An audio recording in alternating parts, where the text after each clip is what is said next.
السلام علیکم۔ آج 10 رمضان المبارک حضرت خدیجۃ الکبریٰ رضی اللہ تعالیٰ عنہ ام المؤمنین، ان کا یوم وصال ہے، اور ان کے یوم وصال کے موقع پر ہم نے حضرت خدیجۃ الکبریٰ رضی اللہ تعالیٰ عنہ کی اسلام میں جو ایک ان کا قد ہے، ان کی شخصیت کا، اللہ تعالیٰ کی نظر میں جو ان کی اہمیت ہے، نبی اکرم صلی اللہ علیہ وسلم کی نظر میں جو ان کی اہمیت ہے، اس پر تھوڑا سا تبصرہ کرنا ہے۔ بہت مختصر سے پوائنٹس ہیں ان کی فضیلت اور ان کے فضائل اور ان کے عظیم کردار کے حوالے سے، تو آپ لوگوں نے بے شمار چیزیں سن رکھی ہیں، لیکن یہ بہت اہم کچھ چیزیں ہیں جن پر میرا نہیں خیال ہم نے کبھی اتنا غور کیا، خاص طور پہ موجودہ دور کے تناظر میں، جب ہم دو نامحرم مرد اور عورتوں کے درمیان تعلق کو شادی یا نکاح کی صورت میں ڈیفائن کرتے ہیں، تو بے شمار مزاحمتیں ہیں، رکاوٹیں ہیں،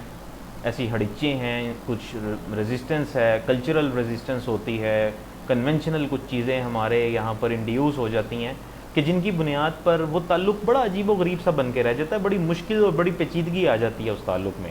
تو عورت کا کیا کردار رہا ہے کسی مرد کی سپورٹ کے حوالے سے، کیونکہ حضرت خدیجۃ الکبریٰ رضی اللہ تعالیٰ عنہا نے جو سوشل،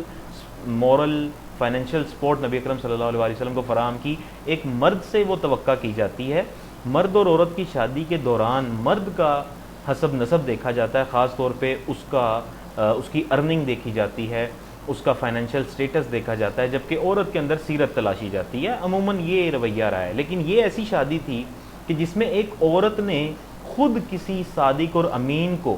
اس کا کریکٹر دیکھتے ہوئے اس کو شادی کا پیام بھیجا، جو کہ موجودہ دور میں آج کل کے نام نہاد مسلمانوں کے نزدیک ایک بڑی اچنبھے کی اور بڑی عجیب سی بات ہے، ایک سوشل ٹیبو ہے کہ کوئی عورت خود سے اظہار کرے کسی مرد سے شادی کے لیے، اور مرد کے کریکٹر کو نہیں دیکھا جائے گا، اس کے فائنینشیل سٹیٹس کو دیکھا جائے گا، عورت کے کریکٹر کو دیکھا جائے گا، جبکہ یہاں پر عورت کا کریکٹر بھی ایسا کریکٹر ہے کہ وہ طاہرہ کے لقب سے مشہور ہیں،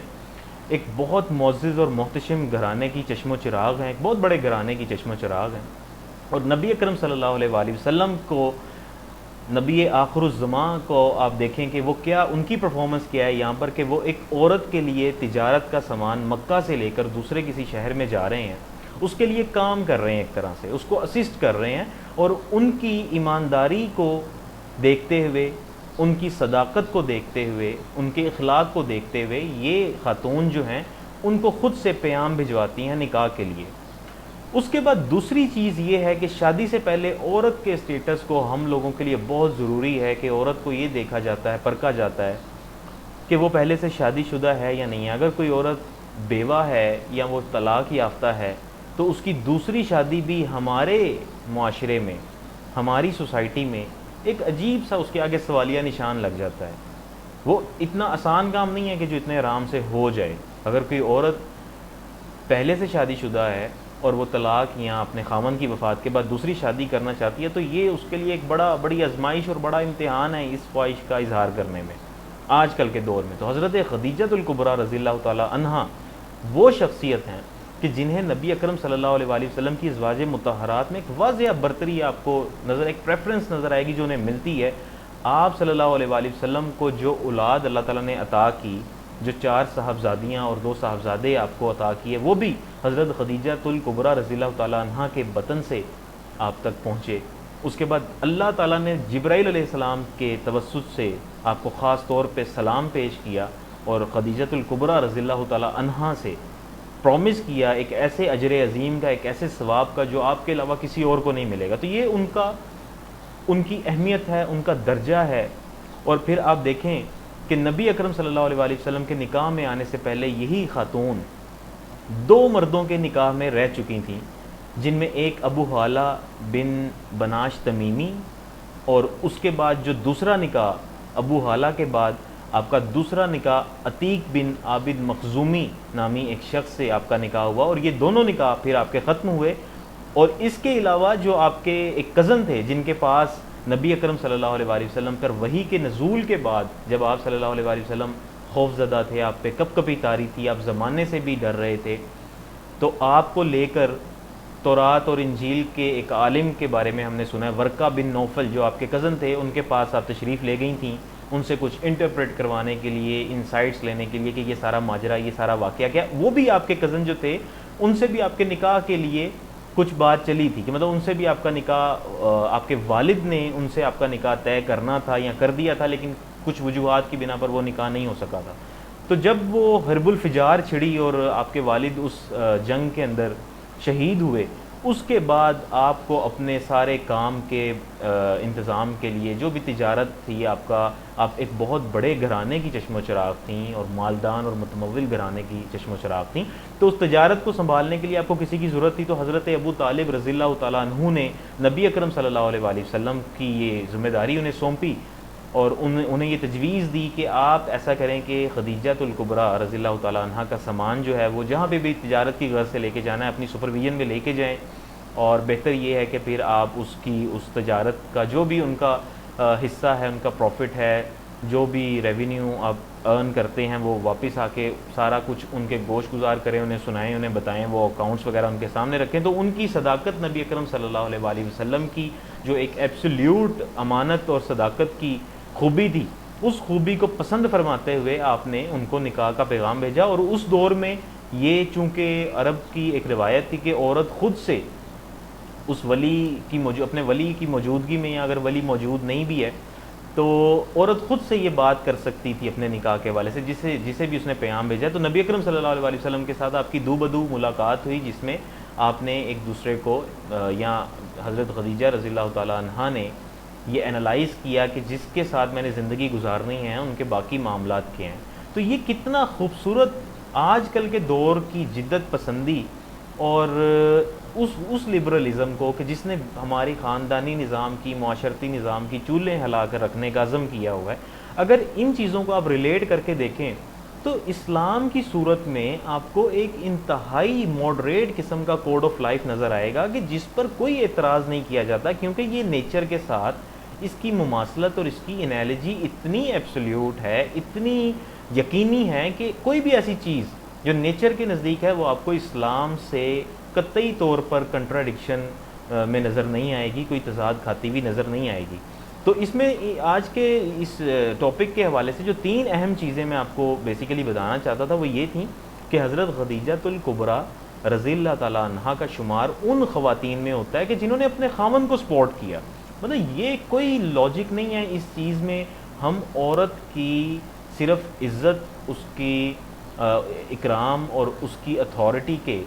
صرف اس لیے قائل نہیں ہے کہ ہم اس کو کہتے ہیں کہ اسے ایک ایسا سبجیکٹ بنا کے رکھا جائے جو ڈومیننٹ نہیں ہے بالکل بھی سوسائٹی میں، اور پھر ہم اس کی عزت کریں گے. بالکل نہیں، ایسی کوئی بات نہیں ہے. اسلام نے آپ کو یہ سکھایا، آپ کے نبی اکرم صلی اللہ علیہ وآلہ وسلم کی سیرت طیبہ نے آپ کو یہ سکھایا کہ عورت طاقتور بھی ہو سکتی ہے، عورت مالدار بھی ہو سکتی ہے، عورت ڈومیننٹ بھی ہو سکتی ہے، اور عورت بوسی بھی ہو سکتی ہے. وہ بوس والا ایک رویہ جو ہوتا ہے وہ بھی اس عورت کا ہو سکتا ہے، اور وہ اپنی ان ساری سٹرینتھ کی بنیاد پر کسی کو لیڈ کر سکتی ہے، کسی کو سپروائز کر سکتی ہے، کسی کو سپورٹ کر سکتی ہے. پہلی بات. دوسری بات یہ کہ عورت کی شادی 1 2 3 شادیاں مسئلہ نہیں ہے، اس کا کردار مسئلہ ہے. ایک طرف وہ طاہرہ ہے، ایک طرف آپ کو ایسی خواتین نظر آئیں گی کہ جن کی پہلا ہی نکاح ہے، لیکن وہ مطلب میں یہ چیز کہنے میں تھوڑا سا شرم محسوس کر رہا ہوں کہ وہ اپنے آپ کو طاہرہ نہیں کہہ سکتی یا زمانہ ان کو طاہرہ نہیں کہہ سکتا. لیکن آپ یہاں پر دیکھیں کہ وہ عورت جو کریکٹر سے طاہرہ ہے، اس کا نکاح پہلے 2 مردوں کے ساتھ ہونے کے باوجود تیسری دفعہ اسے اپنے نکاح میں اس وقت نبی آخر الزماں شافی معظم نبی اکرم صلی اللہ علیہ وآلہ وسلم اپنے نکاح میں لیتے ہیں، جس وقت میں قریش کے اور عرب کے بڑے بڑے سردار ان حضرت خدیجۃ الکبریٰ کے ساتھ نکاح کے خواہش مند تھے. نبی اکرم صلی اللہ علیہ وآلہ وسلم ان کی اس پیشکش کو قبول کرتے ہیں. اور پھر تیسرے نمبر پر جو شادی کرتے وقت دونوں میاں بیوی کے درمیان عمر کے فرق کو بہت زیادہ اہمیت دی جاتی ہے، اس کو بڑا کریٹیکلی انالائز کیا جاتا ہے. تو حضرت خدیجۃ الکبریٰ رضی اللہ تعالیٰ عنہا کی شادی کے وقت عمر 40 سال تھی، جبکہ نبی اکرم صلی اللہ علیہ وسلم اس وقت محض 25 برس آپ نے اپنی عمر کی بہاریں دیکھی تھیں. اور 15 سال کے اس ایک بڑے فرق کو دیکھتے ہوئے اس کے باوجود نبی اکرم صلی اللہ علیہ وسلم کے بڑوں نے بھی، آپ کے بزرگوں نے بھی، آپ کے رشتہ داروں نے بھی آپ کو ریزسٹ نہیں کیا، اور اسی طرح سے کسی نے بھی کوئی ایسی بات نہیں کی، بلکہ وہ لوگ تھے کہ جن کا قول اور فعل ہمارے لیے ایک ایگزمپلری ایک سچویشن ہے، ہمارے لیے ایک اسوہ حسنہ ہے، ایک نمونہ ہے کہ جس کو ہمیں فالو کرنا ہے. تو جب وہ لوگ ان چیزوں کو اڈاپٹ کر رہے ہیں، ان چیزوں کو ویلکم کر رہے ہیں، کریکٹر کی بنیاد پر اچھائیاں جو ہیں وہ انیٹ اچھائیوں کی طرف جا رہے ہیں، کردار کی اچھائی کو مد نظر رکھ رہے ہیں، اور اس کے علاوہ جتنا بھی ایکسپلسٹ اور ٹینجیبل ہم